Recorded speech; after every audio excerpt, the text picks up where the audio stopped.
What's up, y'all? Welcome to the Nerdy Professor Podcast, where we talk about everything black, bold, and beautiful. I am your host, the Nerdy Professor. So, here's a quick question for y'all. What happens when a community refuses to accept inequality? In the late 1800s, black Canadians answered the question with action, building institutions that helped change the course of history. But before we get to all of that, let's talk about some anime. If y'all have watched The Promised Neverland, you will see some striking similarities between the struggle of Canada's black communities in the late 1800s and the main characters trapped in the orphanage. Both groups are facing oppression, both are subjected to systems that are designed to suppress them, but what's truly compelling is how both fight back, not just for their survival, but for a future that they can control. Side note, I'm only talking about the first season of The Promised Neverland. The second season was below mid. If you can find a way to read it, please do. The anime opens with Emma, Norman, and Ray, three crazy intelligent children living in a seemingly perfect orphanage called Gracefield House. The orphanage offers them a comfortable life, healthy meals, a safe space to play, and a strict but nurturing caretaker, Isabella. This is the life that the children know, and in the beginning of the first episode, they believe they're living in an ideal world. By the end of it, you get a punch to the solar plexus that shifts the entire tone of the series. Emma and Norman discover the truth that they are being raised as livestock for demons to feast on. But instead of giving up or accepting their fate, they fight back. This transformation from children living in safety to fighters for survival mirrors the history of black Canadians in the late 1800s, a time when systemic racism and institutional barriers were designed to keep black communities from thriving. Like the children in The Promised Neverland, black Canadians lived within structures that appeared to offer some security, but were ultimately designed to control and oppress. The parallel becomes especially clear when I think about how the children of Gracefield House were nurtured to grow up under a facade of protection while unknowingly preparing to become victims of exploitation. Similarly, black Canadians were often presented with a life that appeared to have some level of opportunity, yet the systems around them were created to limit those opportunities and trap them in cycles of poverty, marginalization, and disenfranchisement. Black Canadians relied on education, social activism, and creating spaces of mutual aid. They built black-led communities, newspapers, and institutions that empowered them to resist the larger system, carving out a space where they could assert their voices and fight for their freedom. Education was seen as a key to liberation, just like the children in The Promised Neverland, who recognized that the key to their survival lies in their ability to outsmart their captors and escape. Black Canadians fought for their collective good, working toward the liberation of the entire community. So Emma is trying to pull a George Bush in a good way. She believes in No Child Left Behind. She believes in the power of community and mutual support, which mirrors how black Canadians, despite the oppressive systems they were forced to live under, found strength in unity, helping one another to build a new future. In fact, both the children of Gracefield House and black Canadians, they are fighting to break free from systems that have dehumanized them. The demons in The Promised Neverland are not just physical beings, but they are stand-ins for oppressive institutional systems. In this way, the children's fight is symbolic of a larger societal struggle. They face demons, they face structures that seek to maintain the status quo and keep them subjugated. Similarly, black Canadians were not only fighting against individual acts of racism, but against systemic injustice, laws, policy, and societal attitudes that reinforce their marginalization. The children's struggle then becomes a broader allegory for overcoming oppression, not just by confronting their visible enemies, but by challenging the systems that support them. In both cases, survival becomes a form of resistance. Black Canadians fought for their survival and for the right to define their own place in society, to shape their futures, and to challenge the forces that tried to hold them back. Alright, let me give y'all a little more history. Okay, so we know in 1834, slavery in Canada was abolished, making it a safe haven for fugitive slaves. But it also added more gasoline to the fire of anti-slavery. One of the pivotal organizations in this movement was the Anti-Slavery Society of Canada, founded in 1851 by George Brown, a prominent newspaper publisher and politician. The society's primary objectives were to promote global abolition and assist fugitive slaves who had already escaped to Canada. Its membership was multiracial, with both black and white members working together to push for stronger anti-slavery measures. Their efforts included organizing public meetings and publishing anti-slavery literature, and providing direct support to runaway slaves arriving in Canada. The society also worked alongside American abolitionists and the Underground Railroad network. While much of their focus was on North America, they also supported global abolitionist efforts, including opposing slavery in the British colonies. The legacy of the Anti-Slavery Society is deeply tied to Canada's identity as a sanctuary for escaped slaves, contributing to the nation's reputation as a bastion of freedom and human rights. This effort was part of a broader abolitionist movement that included black-led organizations, churches, and individual acts, all working tirelessly to support those seeking freedom. The late 1800s were a time of profound challenges for black communities across Canada, particularly in Canada West, aka Ontario. While slavery had been abolished, the effects of colonialism, racism, and systemic exclusion lingered long after. The road to equality was paved with immense hardships, and for black Canadians, achieving education and equality within an institutionalized system of racial segregation was an uphill battle. One of the most critical movements in this struggle came in 1846 with the Common School Act. This act, drafted by Egerton Ryerson, was the first major education law in Ontario. It established the structure of the school system, including how to hire teachers, fund schools, and organize school districts. The more significant impact on black Canadians came in the 1850s amendment to the Common Schools Act. On the surface, this act appeared to provide a framework for educational accessibility across Canada West. But as we know, the truth was far, far darker. This legislation institutionalized racial segregation in schools with the Separate Schools Clause, allowing for separate schooling for black children under the guise of choice. This ostensibly, gotta throw in those SAT words, gave communities the option of sending their children to different schools based on their race.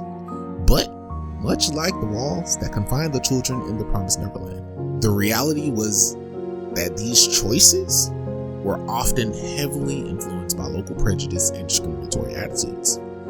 This forced segregation left black children attending schools that were overcrowded, underfunded, and often located in the poorest areas, unable to access the same quality of education as their white counterparts. Sound familiar? Anyway, black communities were confronted with an educational system that segregated them and intentionally kept them from participating fully in the society that they helped build. In response to the lack of equitable schooling, black communities in Canada West set about establishing their own educational institutions. They understood that their children's education was their best chance to combat the prevalent system of inequality they were up against. One of the most important figures in this movement was Mary Ann Shadd Cary. Mary Ann Shadd Cary was born on October 9th, 1823 in Wilmington, Delaware. She grew up in a family that was deeply committed to the abolitionist movement. Her father, Abraham Doris Shadd, was a shoemaker and a prominent anti-slavery activist, serving as a conductor on the Underground Railroad and a member of the Anti-Slavery Society. Her mother, Harriet Burton Parnell, a descendant of free blacks, ensured that Mary Ann and her siblings were well educated in a time when such opportunities for black people were rare. In the 1850s, she moved to Canada, following the path of many black Americans escaping the brutality of slavery via the Underground Railroad. Once in Canada, she saw the vast need for educational reforms for black Canadians. It was during this period that she founded the Provincial Freemen. More on that in a second. In the 1800s, education was not a right for black children in Canada, and public schooling was either segregated or inaccessible to them. Mary Ann Shadd Cary changed that in 1851 when she opened one of the first racially integrated schools in Canada, located near Windsor, Ontario. Shadd Cary taught the basics like reading, writing, and math, but she also ensured that her students learned about their own history and culture, empowering them to take pride in their identity. At the time, schools weren't publicly funded, so the black community rallied to support Shadd Cary's school by pooling resources, holding fundraisers, and even opening their homes as makeshift classrooms to keep the school running. Shadd Cary was not alone in her efforts though. Other leaders like Mary Bibb also started schools for black children in Canada West, filling the gap where public education failed. These schools became symbols of resistance against systemic racism. Black communities often took matters into their own hands by creating private schools and using spaces like churches and community centers to reduce costs. They also mobilized resources to hire teachers and find or build school buildings. In addition to providing education, these community-based spaces became centers of activism, where black youth learned to develop critical consciousness and a strong sense of social responsibility. Advocacy also played a key role in these efforts as well. Black parents and leaders advocated for better funding and resources, writing letters to local trustees and demanding equal access to education. They sought support from local leaders as well as sympathetic allies, including American abolitionist groups. Together, these community efforts ensured that schools for black children taught academic subjects. They also nurtured a sense of pride, identity, and resistance. Shadd Cary, Mary Bibb, and other educators created alternative educational spaces that empower black youth, preparing them to challenge the inequality they faced and to build a better future for themselves and their communities. In addition to Shadd Cary, there was another institution that carried the torch of education for black youth, the church. As discussed in the episode before the study break, the church played a major role in black communities. This also lends itself to schools. These churches became the heart of their respective black communities, addressing both faith-based and secular needs. Take, for example, the formation of the British Methodist Episcopal Church schools, BME Church schools for short. Leaders within the church recognized the importance of education in breaking the cycle of poverty and exclusion. The BME Church schools became vital in ensuring that black children receive an education that was inclusive of their history, culture, and experiences. Elements that the mainstream education system was determined to exclude. These schools also served as a platform for the creation of other vital black institutions, such as black-led newspapers and mutual aid societies. It's important to note that while these institutions were crucial for black empowerment, they were often born out of necessity due to forced segregation and exclusion from mainstream Canadian society. So I just mentioned her, but let me reiterate. Mary Ann Shadd Cary is the GOAT.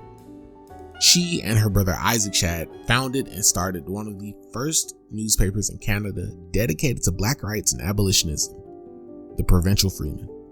Through this publication, she fiercely advocated for the abolition of slavery, the right to education for black people, and the need for full social and political equality.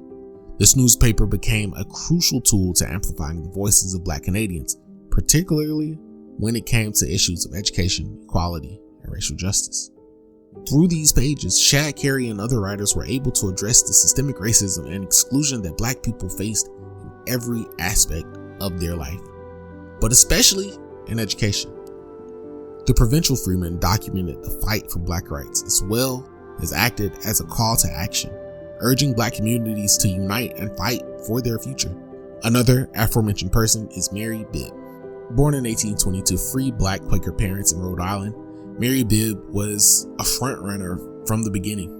She was one of the first black women teachers in North America, having graduated from the Massachusetts Black Normal School in 1843. Her teaching career spanned several cities, including Boston, Philadelphia, and Cincinnati. This is before she and her husband Henry Bibb, an escaped slave and abolitionist, moved to Canada West after the passage of the Fugitive Slave Act of 1850.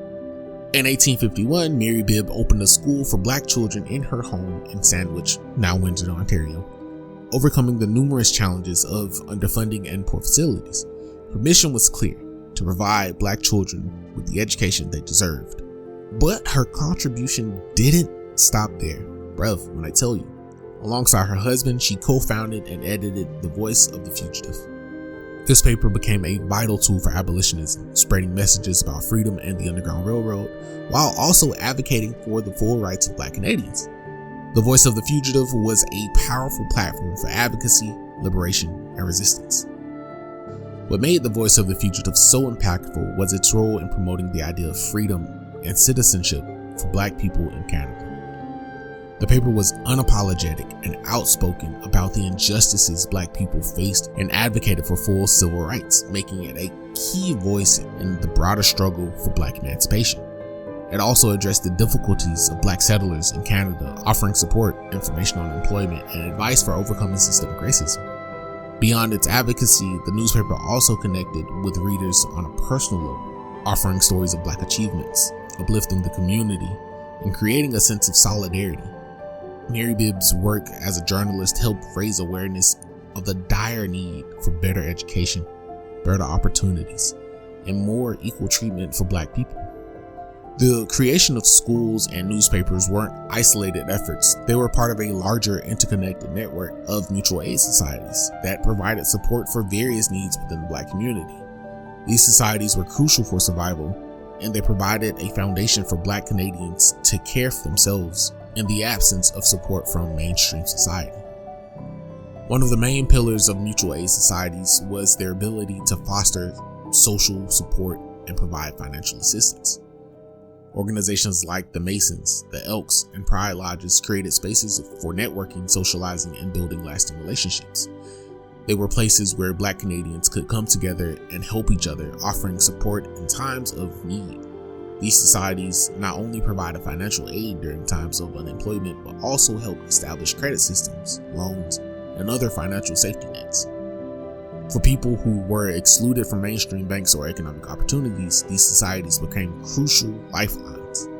These organizations offered a safe haven for Black Canadians to share resources, seek advice, and form bonds that would help them navigate the struggles of daily life in a segregated society.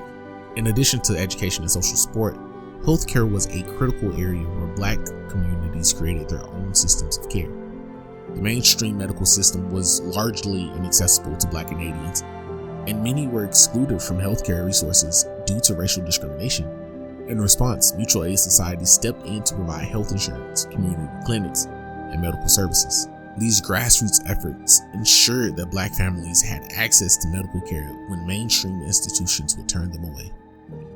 These efforts were essential to building a healthier and more resilient community, and they helped bridge the gap created by systemic exclusion. In the face of the oppressive Common School Act and segregation, Black Canadians refused to accept their circumstances. They became masters of their fate and captains of their soul. By establishing schools and publishing newspapers and organizing politically, they laid the foundation for future generations to continue the fight for justice and equality. These efforts were about survival, asserting Black identity, and challenging segregation, as well as claiming the right to a full and equal life. Despite enduring systemic racism and limited access to education, Black communities in Canada during the late 1800s fought back. Key figures like Mary Ann Shack Carey and Mary Bibb were instrumental in advocating for Black education, publishing newspapers, and creating institutions that resist oppression. Education became a powerful tool for resistance, with Black Canadians building their own schools to ensure future generations had the tools to challenge systemic racism. Ultimately, the theme of community solidarity shines through schools, newspapers, and mutual aid. Black Canadians built networks of resistance and empowerment that transcended individual efforts and left a lasting impact. Their legacy reminds us of the power of collective action, the fight for justice and equality. But the story of Black Canadians doesn't just start and stop in Ontario. Black Canadians also made their way out west in the late 1800s and early 1900s. But more on that next week. Alright y'all, that's it. Thank you for joining. I hope you learned something. If you enjoyed this episode, please drop a like, comment any questions you may have, and consider following the podcast for more of your favorite anime-infused Black history. Until next time, peace.